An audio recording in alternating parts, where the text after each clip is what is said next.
Greetings and welcome. We are in 303 and we turn now back to Mr. Conrad's Unstoppable Volume, lesson chapter 52, Master of Emotions. Let's begin in our journals really quickly with the focus observation about self-control. There are many who argue that the single most important thing you can do in your life is to learn to control your emotions, and in the process of doing that, you will, in fact, be very successful. Let's turn now to an example of this in Lesson 52. I'm reading with you on page 200 of the Unstoppable Volume by Mr. Conrad. Zach made 2 recurve bows his senior year in woods.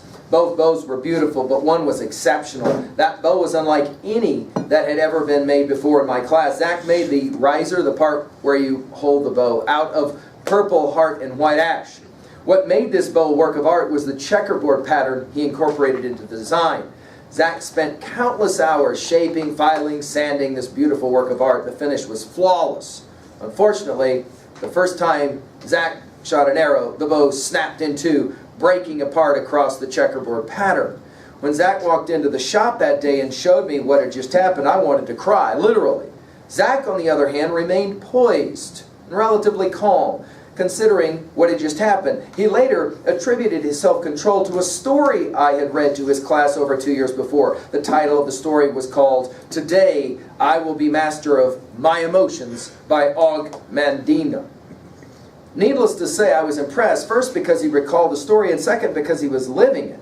I remember wishing I could master my emotions as well as Zach did the next time adversity struck. I guess that's why people say, be careful what you wish for. The very next day, I would get my wish and my test. The following day, I demonstrated to Dee Brockman and her class how to use the Keller dovetail system. Dee needed to use this expensive system on her project. I spent considerable time instructing her and her class on its proper use. When I finished, I warned the class, be careful, this system's very costly and hard to replace. I no sooner turned my back when tragedy struck. The clamp fell off of Dee's workpiece. This caused the router bit to shatter and sent the Keller dovetail system crashing to the cement floor.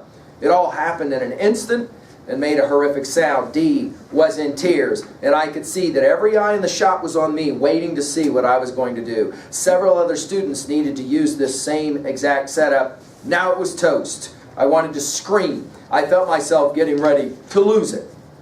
Then, suddenly, from out of nowhere, I thought about Zach.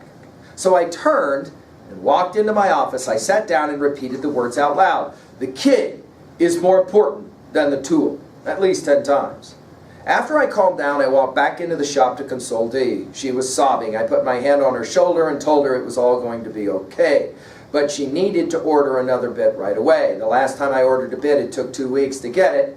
Unbelievably, the next morning at 8 o'clock, Dee's mom, Mary Ann, had the new bit in her hand. After hearing what had happened, she used her expertise from her job at our local ranch and home supply store to rush deliver another bit. But wait, it gets better. Shortly after delivering the bit, Mary Ann returned with a huge yellow box. Inside was over $600 worth of battery-powered DeWalt tools. Merry Christmas, she said. Wait a second, I said. This is the month of May. This gift is a donation from Murdoch's Ranch and Home Supply. We just wanted to help you and your students, beamed Mary Ann. Wow, I couldn't believe it. My class sent Murdoch's a thank you letter signed by all the kids. They use those tools every day. Amazing things happen when you master your emotions. And as for Zach, he glued his bow back together and took Best of Show honors at our annual woodworking show. And as for Dee, I told her she could break anything she wanted to. I believe God blesses those who master their emotions, but there also comes a time when you have to push back. And then finally, mastering emotion is key to creating the unstoppable you. Let's pause for a moment in our journals just for a couple of notes here to finish this chapter. Maybe 3 observations. 1, why do you think it is the case? Jot this question down. I think it's worth of consideration. Why do you think it is the case that so often we do lose it so easily? That our temper is just sitting right there, ready to go the minute something bad happens?